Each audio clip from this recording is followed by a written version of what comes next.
প্রিয় শিক্ষার্থীরা, সবাইকে স্বাগত জানাচ্ছি আজকের অনলাইন ক্লাসে। আমাদের আজকের ক্লাসের বিষয়বস্তু কোটেশনস।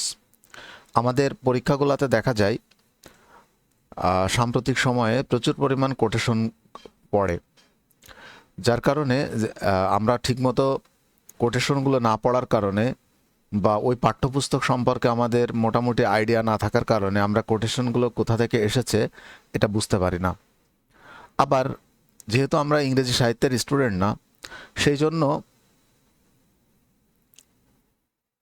স্টুডেন্ট না বলতে আমি বুঝিয়েছি অনেকেই আমাদের ইংরেজি সাহিত্যের স্টুডেন্ট না, সেই জন্য দেখা যায় যে টেক্সটগুলো ঠিকমতো পড়া থাকে না। আবার যারা ইংরেজি সাহিত্যের স্টুডেন্টস তারাও যে সবসময় টেক্সটগুলো মনে রাখতে পারেন সেটা পারেন না, এজন্য আমাদের কোটেশনগুলোর প্রয়োজন হয়। তো আজকে আমি বিখ্যাত কিছু কোটেশন নিয়ে আমি আলোচনা করব। প্রথমে আসি হ্যামলেট। হ্যামলেট এটি উইলিয়াম শেক্সপিয়ারের একটা লেখা নাটক এবং এটি মঞ্চস্থ করা হয়েছে, অর্থাৎ এটা একটা ড্রামা একই সাথে। এটি একটি ট্র্যাজেডি। এই নাটকের বিখ্যাত কয়েকটি কোটেশন হচ্ছে, to be or not to be, that is the question. এই কথাটি হ্যামলেট নিজেই নিজেকে বলছে, দর্শকের সামনে নিজেই আপন মনে বিড়বিড় করে কথাটি বলছেন, আর এই জন্য এটাকে বলা হয় সলিলোকি। এটি হ্যামলেটের বিখ্যাত সলিলোকি। এমনকি উইলিয়াম শেক্সপিয়ার তথা সমস্ত ইংরেজি সাহিত্যের মধ্যে সবথেকে বিখ্যাত সলিলোকি হচ্ছে to be or not to be, that is the question. অর্থাৎ এটা কি ঘটেছে নাকি ঘটেনি, প্রশ্ন তো এটাই। এই কথাটার পরিপ্রেক্ষিতটা হচ্ছে হ্যামলেটের বাবা প্রিন্স হ্যামলেট হচ্ছে এই নাটকের কেন্দ্রীয় চরিত্র বা নায়ক। তার বাবার নাম, সে হচ্ছে হ্যামলেট, সিনিয়র হ্যামলেট। তো হ্যামলেটের বাবার মৃত্যু হয় এবং তার মৃত্যুর কিছুদিন পর তার চাচার সাথে তার মায়ের বিয়ে হয় এবং তার চাচা ক্ষমতায় বসেন। তো হ্যামলেটের মনে সবসময় একটা প্রশ্ন ছিল যে তার বাবাকে কে হত্যা করেছে? তার চাচা হত্যা করেছে? তার মায়ের কি এখানে হাত ছিল? এই ব্যাপারটা নিয়ে তার মনে ক্রমাগত প্রশ্ন হতে থাকে এবং সেই ক্রমাগত প্রশ্নে কখনো কখনো হ্যামলেটের মনে হয় যে তার চাচাই হয়তো তার বাবাকে হত্যা করেছে এবং তার মা সহযোগিতা করেছে। আবার কখনো মনে হয় যে জন্মদাত্রী মা, সে কিভাবে তার বাবাকে হত্যা করবে। এভাবে বিভিন্ন প্রশ্ন দোল খেতে থাকে ছোট্ট তরুণ হ্যামলেটের মন। তো এটি সেই একটি বিখ্যাত line, to be or not to be, that is the question. পরেরটা, I must be cruel only to be kind. আমাকে অবশ্যই নিষ্ঠুর হতে হবে দয়ালু হওয়ার জন্য। এটিও হ্যামলেটের একটি বিখ্যাত উক্তি। হ্যামলেট মনে মনে সংকল্প করছে, সে কি তার মাকে শাস্তি দেবে, সে কি তার চাচাকে শাস্তি দেবে। শাস্তি যদি দিতেই হয় তাহলে তো তাদেরকে হত্যা করতে হয়, তাহলে তো তাকে নিষ্ঠুর হতে হয়। তখন সে নিজেই বলছে যে আমাকে অবশ্যই নিষ্ঠুর হতে হবে দয়ালু হওয়ার জন্য। অর্থাৎ সে যদি তার বাবার পিতৃহত্যার প্রতিশোধ নিতে চায়, সে যদি তার বাবার আত্মাকে শান্তি দিতে চায়, সে যদি সমাজে ন্যায় প্রতিষ্ঠা করতে চায়, তাহলে তাকে ক্রুয়েল হতেই হয়। একদিক থেকে সে ক্রুয়েল বা একদিক থেকে সে নিষ্ঠুর হওয়ার অর্থ হচ্ছে অন্য দিক থেকে সে কাইন্ড হওয়া বা দয়ালু হওয়া। তার বাবার প্রতি দয়ালু হচ্ছে, সমাজের প্রতি সে দয়ালু হচ্ছে। তৃতীয়ত যে কোটেশনটি, সেটি হচ্ছে frailty, the name is women. ভঙ্গুরতা। স্ত্রীলোকের চরিত্রই হচ্ছে ভঙ্গুরতা। ফ্রেইলটি অর্থাৎ ভঙ্গুরতা, চারিত্রিক দৃঢ়তা না থাকা। হ্যাঁ, চারিত্রিক দৃঢ়তা না থাকা, এটাকে বলা হয় ফ্রেইলটি। ইংরেজিতে হচ্ছে frailty, the name is women, অর্থাৎ হে নারী জাতি, তোমাদের চারিত্রিক দৃঢ়তা নাই, এটাই হচ্ছে তোমাদের বৈশিষ্ট্য। এভাবেই বলতে চেয়েছেন হ্যামলেট। তো যাই হোক, হ্যামলেটের মা যে তার চাচাকে বিয়ে করে ফেললেন হ্যামলেটের বাবার মৃত্যুর কিছুদিনের মধ্যে, সেই ক্ষোভ থেকেই মূলত এই কথাটা বলা। তো এরপর আমরা কিং লিয়ার দেখব। কিং লিয়ারও শেক্সপিয়ারের লেখা, এটিও একটি ট্র্যাজেডি, তবে এটি একই সাথে হিস্ট্রিক্যাল প্লেও বটে, যার জন্য এটাকে আমরা ট্রাজি হিস্ট্রি বলতে পারি।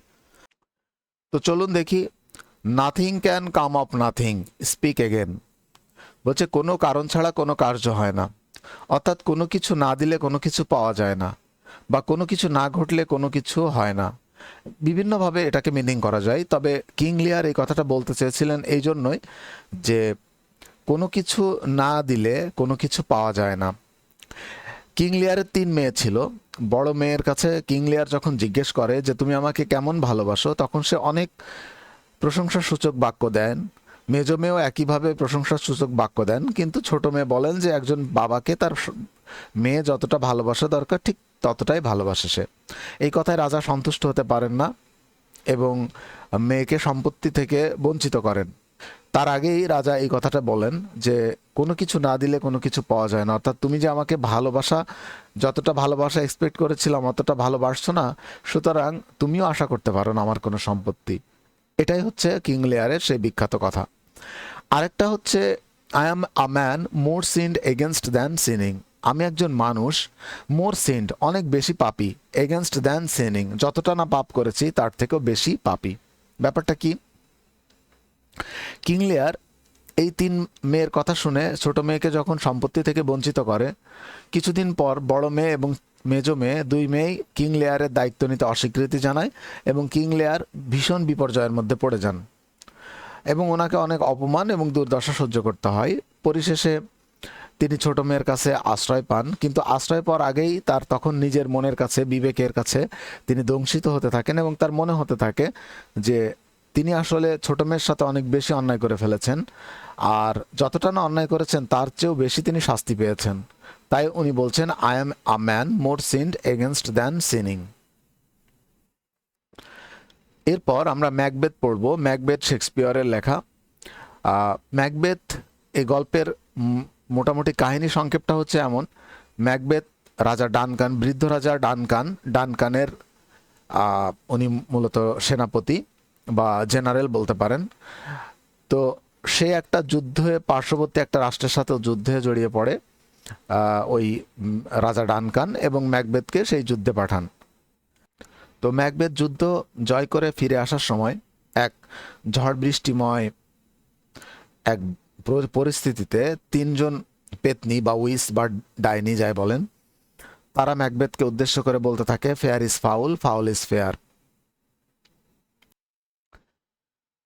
তো এর আক্ষরিক যে অর্থ, সে আক্ষরিক অর্থটা হচ্ছে যা কিছু সুন্দর বা ভালো তা আসলে খারাপ বা নোংরা, আর যা কিছু খারাপ বা নোংরা তা আসলে ভালো বা সুন্দর। এটি যদিও আক্ষরিক মিনিং বা অর্থ, কিন্তু এটার একটা গভীর তাৎপর্য আছে।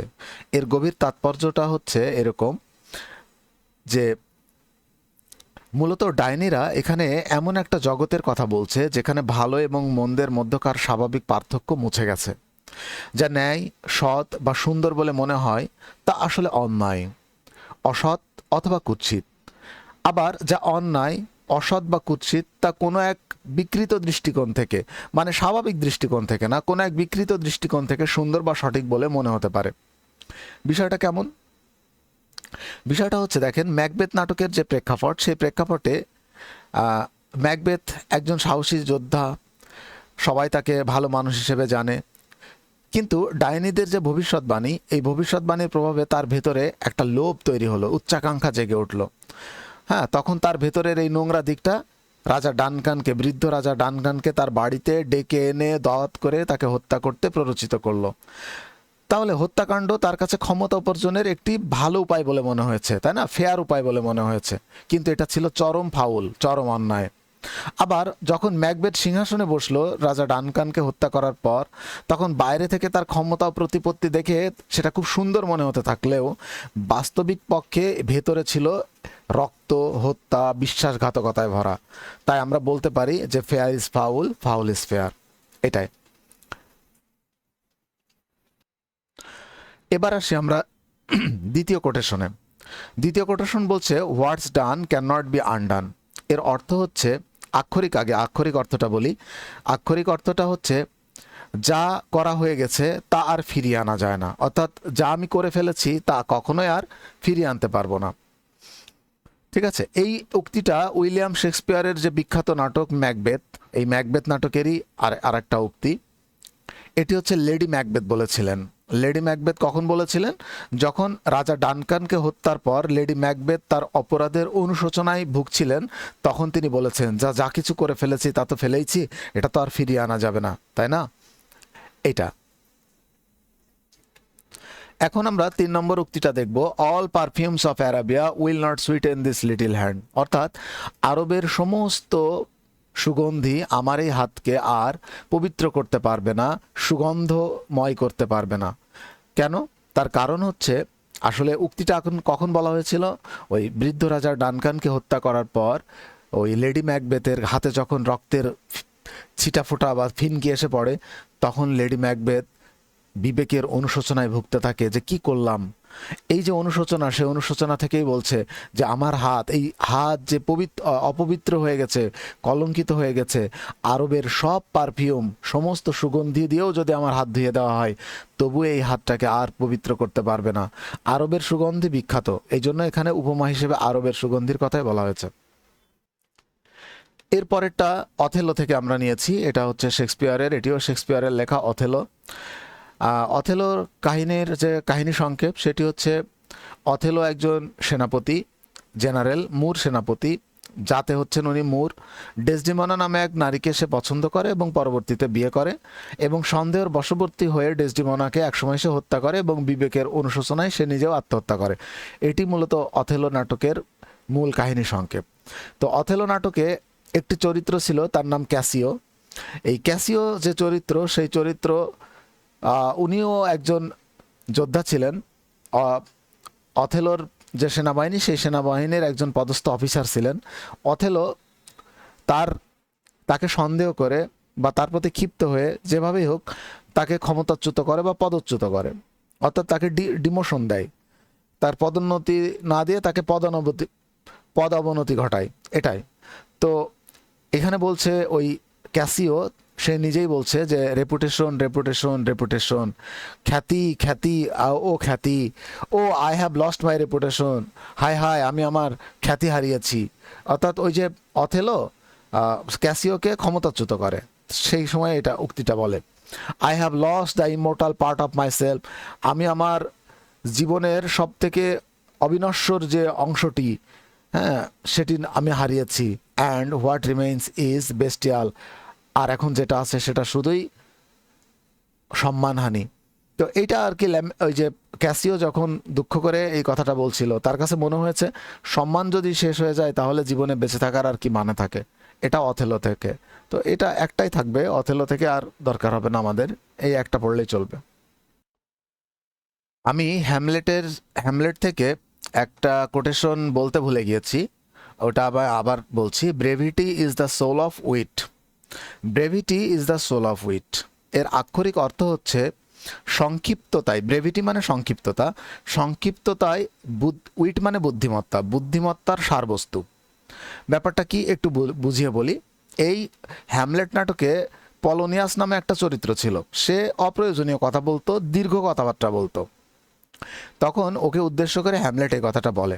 ব্যাপারটা হচ্ছে এরকম যে এই উক্তি দ্বারা মোটামুটি এইটা বোঝায় যে একজন বুদ্ধিমান ব্যক্তি বা জ্ঞানী ব্যক্তি তার কথাকে কখনো অপ্রয়োজনীয়ভাবে দীর্ঘ করে না। সে জানে কিভাবে সব থেকে কম শব্দ ব্যবহার করে সবচেয়ে গুরুত্বপূর্ণ এবং গভীর বার্তাটা প্রকাশ করা যায়, তাই না? অপ্রাসঙ্গিক কথা বাদ দিয়ে সরাসরি মূল প্রসঙ্গে যে আসা, সেটাই কিন্তু প্রকৃতপক্ষে বুদ্ধিমত্তার লক্ষণ। এই ব্যাপারটি হচ্ছে brevity is the soul of wit. এর পরবর্তী উক্তিটি আমাদের জুলিয়াস সিজার এই নাটকের, এটিও শেক্সপিয়ারের লেখা একটা নাটক। এই নাটকের একটা বিখ্যাত উক্তি হচ্ছে cowards die many time before their death. এর অর্থ হচ্ছে ভীরুরা তাদের মৃত্যুর আগেই বহুবার মরে, কিন্তু সাহসীরা একবারই মৃত্যুর স্বাদ পায়। এই উক্তিটির গভীর যে অর্থ বা নিগূঢ় যে অর্থ, সে অর্থটা হচ্ছে এরকম যে ভীরুরা বারবার কেন মরে। এখানে মরে যাওয়া বলতে শারীরিক মৃত্যুকে বোঝানো হয়নি, বরং আত্মিক মৃত্যু বা মানসিক মৃত্যুকে বোঝানো হয়েছে। একজন ভীরু মানুষ যে কোনো বিপদের ভয়ে, ক্ষতির আশঙ্কায় বা লোকলজ্জার ভয়ে বারবার মানসিকভাবে বিপর্যস্ত হতে পারে। তার ভেতরে যে ভয় কাজ করে তা তাকে জীবন্ত অবস্থায় বারবার মৃত্যুর মতো যন্ত্রণার মধ্য দিয়ে নিয়ে যায়।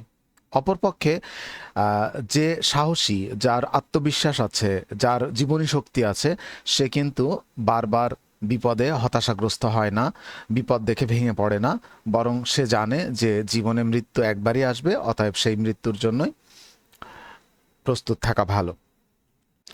সহজ কথায় বলতে গেলে এই উক্তিটা আসলে ভয় এবং মানুষের মধ্যকার যে সাহস, সেই সাহসের পার্থক্যটা তুলে ধরে।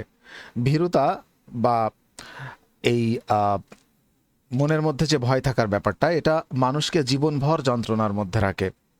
আর সাহস মানুষকে পূর্ণভাবে জীবনকে উপভোগ করার সুযোগ করে দেয়, কারণ মানুষ একবারই তো মরবে, তাই না? এর পরবর্তী উক্তিটি আমরা নিয়েছি অ্যাজ ইউ লাইক ইট থেকে। এটিও শেক্সপিয়ারের একটি বিখ্যাত নাটক, এটি একটি কমেডি। এই নাটকে শেক্সপিয়র বোঝাতে চেয়েছেন যে all the world's a stage and all the men and women merely players. এই উক্তিটা দ্বারা উনি বোঝাতে চেয়েছেন এরকম, আক্ষরিক অর্থে, গোটা পৃথিবীটাই একটি মঞ্চ, আর এর সব পুরুষ ও নারীরা শুধুমাত্র অভিনেতা। অর্থাৎ এর গভীর একটা অর্থ আছে। সে অর্থটা হলো এখানে যে সমস্ত পৃথিবীটা একটা নাট্যমঞ্চ বা নাটকের মঞ্চ, এবং এই মঞ্চে আমরা সবাই জন্ম থেকে মৃত্যু পর্যন্ত বিভিন্ন চরিত্রে, ভিন্ন ভিন্ন চরিত্রে আমরা অভিনয় করি। আমাদের জীবনটা হচ্ছে সেই নাটক, যেখানে প্রতিটা মুহূর্ত, প্রতিটা সম্পর্ক, প্রতিটা ঘটনা এক একটি দৃশ্য। মূলত এই উক্তিটা জীবনের ক্ষণস্থায়িত্বতা এবং মানুষের বিভিন্ন ভূমিকা বা ধাপকে এক একটি নাটকের সাথে তুলনা করে, বা এক একটি দৃশ্যের সাথে তুলনা করে নাটকের। এটি আমাদের বোঝায় যে জীবন একটা নির্দিষ্ট চক্রের মধ্য দিয়ে চলে, যেখানে আমরা বিভিন্ন চরিত্রে অভিনয় করতে থাকি, এবং যখন নাটক শেষ হয়ে যায়, অর্থাৎ আমাদের মৃত্যু হয়ে যায়, তখন সবকিছুর সমাপ্তি ঘটে। এটি হচ্ছে অ্যাজ ইউ লাইক ইটের বিখ্যাত একটি উক্তি। এর পরবর্তী যে লাইনটি, সেটি নেওয়া হয়েছে উইলিয়াম শেক্সপিয়ারেরই লেখার একটি নাটক, কমেডি। সেটি হচ্ছে আ মিডসামার্স নাইটস ড্রিম। মিডসামার্স নাইটস ড্রিম, এটা নিয়ে আমি জাস্ট 5 লাইনে আমি আপনাদেরকে টোটাল বিষয়টা বোঝানোর চেষ্টা করব। এই মিডসামার্স নাইটস ড্রিম এটা মূলত একটা কমেডি, একেবারেই হাস্যরসাত্মক টাইপের একটা কমেডি, যেটা খুবই লিকুইড টাইপের, অর্থাৎ খুবই মানে ভাবগম্ভীর্যপূর্ণ কোনো কিছু না, একেবারেই কমার্শিয়াল টাইপের একটা নাটক। এখানে বেসিক্যালি আসলে নাটকটা শুরু হয় এথেন্সের, গ্রিসের রাজধানী আপনারা জানেন এথেন্স। এথেন্সের চারজন তরুণ তরুণীর প্রেমের জটিলতা দিয়ে এই গল্পটা শুরু হয়। তারা সবাই এথেন্সের বনভূমির দিকে পালিয়ে যায়, এবং সেখানে এক পরিরাজ থাকে, অর্থাৎ পরীদের রাজা যে, এবং পরী রানী, তাদের যে বিবাদ, সেই বিবাদের কারণে এক অদ্ভুত এবং জাদুকরী ঘটনা ঘটতে থাকে।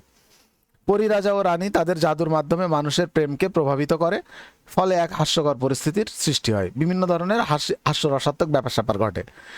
আর এই বনভূমিতে থাকা একদল যে আনাড়ি অভিনেতা আছে, তাদের জীবনেও জাদু প্রভাব ফেলে। এই নাটকটাকে এটা আরও বেশি হাস্যরসাত্মক করে তোলে।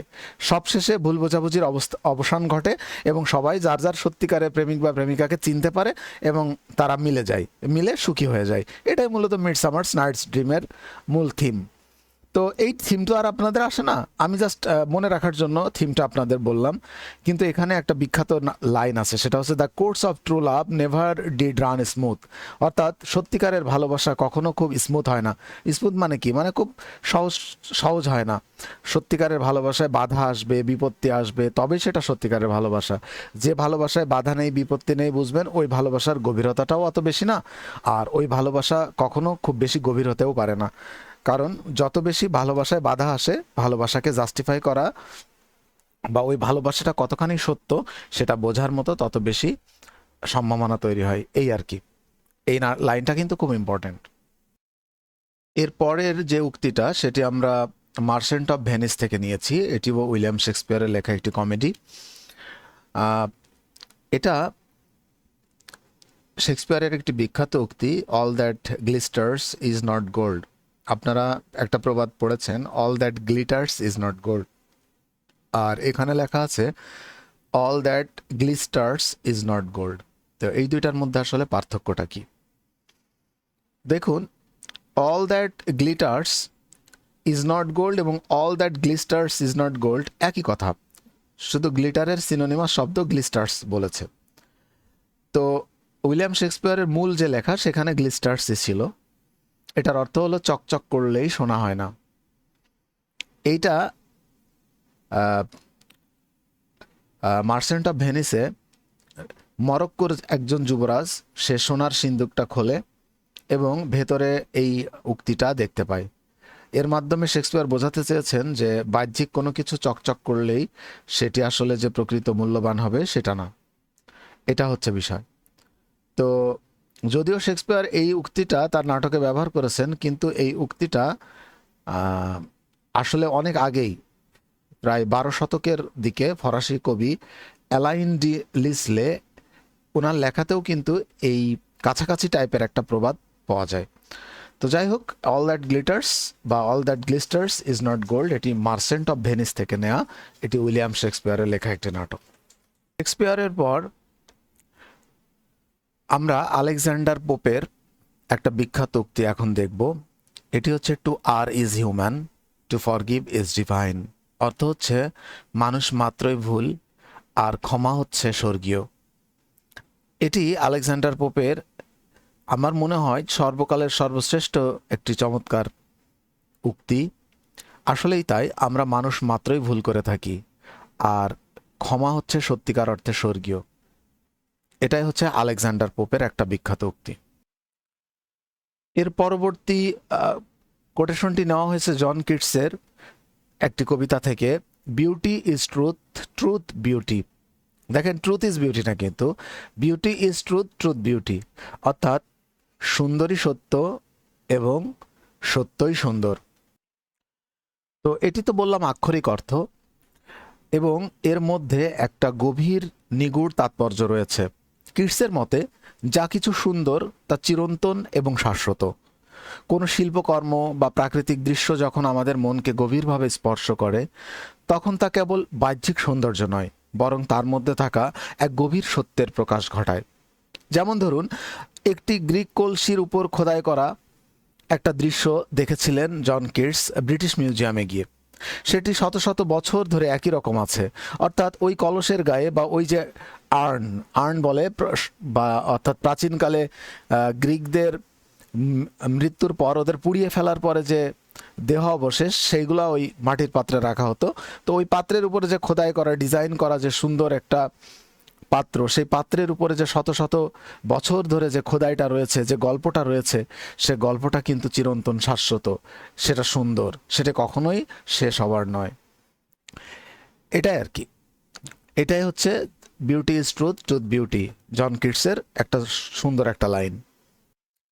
আলেকজান্ডার পোপের আরেকটা বিখ্যাত উক্তি আমি বলতে ভুলে গিয়েছি, আ little learning is a dangerous thing. অর্থাৎ অল্প বিদ্যা ভয়ঙ্করী।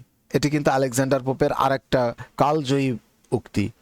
এই উক্তিটির অর্থ হচ্ছে কোনো বিষয়ে অল্প জ্ঞান এবং সেই জ্ঞান জাহির করাটা কিন্তু ক্ষতিকারক হতে পারে। একটি বিষয়ের পুরোপুরি বা খুব দক্ষভাবে না জেনে সেই বিষয়টি প্র্যাকটিস করা অত্যন্ত ভয়ানক হতে পারে। আমাদের সমাজে বেশিরভাগ ক্ষেত্রেই দেখা যায় যে আমাদের প্রত্যেক ঘরে ঘরে এক একজন ডাক্তার আছে। কিছু হতে পারে না বলে এইটা খাও, ওই ওষুধ খাও, সেই ওষুধ খাও, কিন্তু সেই ওষুধগুলো যে তার শরীরে বিপরীত প্রতিক্রিয়া তৈরি করতে পারে, বিরূপ প্রতিক্রিয়া তৈরি করতে পারে, সেটি কিন্তু সে জানে না। এজন্য আলেকজান্ডার পোপ বলছেন, a little learning is a dangerous thing. এর পরের লাইনটি আমরা নিয়েছি পিবি শেলি বা পার্সি বিশি শেলির Ode to the West Wind একটা কবিতা থেকে। সেটি হলো, if winter comes can spring be far behind. অর্থাৎ শীত যদি এসেই থাকে তবে বসন্ত কি খুব বেশি দূরে। শীতকে তুলনা করা হয়েছে মানুষের জীবনের যত কঠিন সময়, যত সংগ্রামী সময়, যত দুর্দশাগ্রস্ত সময় তার সাথে। আর অন্যদিকে বসন্ত হচ্ছে মানুষের জীবনের সুন্দর সময়। মানুষের জীবনে উত্থান এবং পতন এটা থাকবেই। কখনো কখনো মানুষের জীবনে অনেক সমস্যা আসে, মানুষকে সেই সমস্যার ভিতর দিয়েই জীবনকে বয়ে নিয়ে যেতে হয়। মানুষ যদি সমস্যা থেকে ভয় পায় তাহলে সে কখনোই সুন্দর জীবনের আশা করতে পারে না। কবি কখনোই হতাশাকে প্রশ্রয় দিতে চান না। তিনি হতাশার কথা বাদ দিয়ে তিনি শুধু আশার বাক্য শোনাতে চান। তিনি বলেন, ইফ উইন্টার কামস, যদি শীত আজকে এসেই থাকে, can spring be far behind, তাহলে বসন্ত কি খুব বেশি বেশি দূরে। পার্সি বিশি শেলির এই চমৎকার উক্তিটি আমার মন ছুঁয়ে যায়, আপনাদেরও নিশ্চয় যায়, যে এই উক্তিটা আপনাদের জন্য খুবই ইম্পর্ট্যান্ট। খুঁজতে গিয়ে আলেকজান্ডার পোপের আরও একটি উক্তি আমরা পেয়ে গেলাম। আপনারা যেখানে আলেকজান্ডার পোপের উক্তিগুলো নোট করে রাখছেন, ওখানে আপনারা এটাও যুক্ত করে রাখবেন। Fools rush in where angels fear to tread, fools মানে বোকারা, রাশিন মানে ধেয়ে যায়, দ্রুত বেগে ছুটে যায়। কোথায় ছুটে যায়? হোয়ার অ্যাঞ্জেলস ফিয়ার টু ট্রেড, যেখানে চালাকরা, চতুররা, তারা তারা পর্যন্ত যেখানে সেই জিনিসটা নিয়ে কাজ করতে ভয় পায়। অর্থাৎ হাতি ঘোড়া গেল তল, পিঁপড়া বলে কত জল, এরকম একটা প্রবাদ আছে। সেই প্রবাদটাই এই আলেকজান্ডার পোপের এই লাইনটা, fools rush in where angels fear to tread. এরপরের উক্তিটি আমরা নিয়েছি উইলিয়াম গ্লাডস্টোনের, justice delayed is justice denied. এটা খুব পরীক্ষা আসে। অর্থাৎ যে বিচার দেরিতে হয়, বিলম্বিত হয়, সেই বিচারকে আসলে অস্বীকার করা হয়। অর্থাৎ কোনো বিচার যদি বিভিন্ন অজুহাত দেখিয়ে সেটাকে বিলম্বিত করা হয়, অনেক আহ, দেরিতে করানো হয়, তাহলে সেই বিচারটাকে মূলত অস্বীকার করা হয়। এটাই বলতে চেয়েছেন উইলিয়াম গ্লাডস্টোন। এরপরের লাইনটি আমরা নিয়েছি রুশোর একটি বিখ্যাত line, man is born free but everywhere he is in change. মানুষ স্বাধীনভাবে জন্মায়, কিন্তু প্রত্যেকটা ক্ষেত্রেই সে একটা শৃঙ্খলিত অবস্থায় থাকে। যেমন আমি একজন স্বাধীন মানুষ, স্বাধীন দেশের স্বাধীন নাগরিক, কিন্তু আমার বাবা, আমার মা, আমার ভাই, আমার বোন, আমার সন্তান, সবার জন্যই কেমন এক অদৃশ্য শিকলে আমি বাঁধা আছি। এটাকেই বলা হয় রুশোর সেই কথা, বিখ্যাত উক্তি, man is born free but everywhere he is in change. তো আজকে এইটুকুই। পরবর্তী কোনো পর্বে বাকি এই কোটেশনগুলো মোটামুটি আপনাদের পরীক্ষায় এসে থাকে। এছাড়াও যদি উচ্চতর জানার জন্য আরও কিছু কোটেশন আমি আপনাদেরকে পরবর্তী ক্লাসে দেব। আজকে এই পর্যন্তই। সবাই ভালো থাকবেন, সুস্থ থাকবেন। আল্লাহ হাফেজ।